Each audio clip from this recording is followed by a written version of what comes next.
17 दिवस झालेले आहेत 500 आणि 1000च्या नोटबंदीचा निर्णय होऊन, परंतु अद्यापही नाशिक जिल्ह्यातल्या एटीएमची व्यवस्था पूर्णपणे कोलमडलेली आहे। आपण बघू शकतो या समोरच्या बँकेच्या रांगा आणि एटीएमच्या रांगा। खरं तर ही संपूर्ण रांग जी आता तुम्ही समोर बघता आहे ही संपूर्ण रांग डिपॉझिट पैसे करण्यासाठी आहेत आणि पैसे काढण्यासाठी सुद्धा आहे।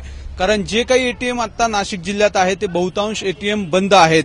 साधारणतः आकडेवारी जर बघितली तर 900 एटीएम नाशिक जिल्ह्यामध्ये आहे आणि त्यापैकी जवळजवळ 750 एटीएम हे अद्यापपर्यंत 17 दिवसात सुरू होऊ शकलेले नाही। उरलेले जे 150 ते 200 एटीएम आहेत ते असे एटीएम आहेत की जिथे बँकेच्या शाखा जवळ आहेत किंवा बँकेच्या शाखेतच जे एटीएम आहेत ते एटीएम सुरू असतात, ते काही काळ चालतात आणि परत बंद होतात।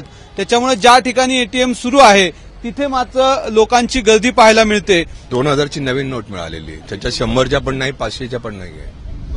तेवढंच मला सांगा, तुम्ही किती वेळ रांगेत उभे होतात आणि कुठल्या नोटा मिळाल्या? मी अर्धा तास रांगेमध्ये उभा होतो आणि मशीन पण खराब आहे।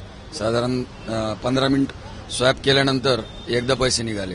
आता माझ्याकडे 2 कार्ड आहेत, मी जवळपास 10 ते 15 मिनिटापासून स्वॅप करायचा प्रयत्न करतोय, पण मशीन खराब आहे। अनेक तास रांगेत थांबल्यानंतर, अनेक वेळा चक्रा मारल्यानंतर सुद्धा लोकांना एटीएम मधून केवळ 2000ची नोट बड्या मुश्किलीनं हाती मिळते। कॅमेरामन किरण कटारेसह सागर वैद्य, एबीपी माझा, नाशिक।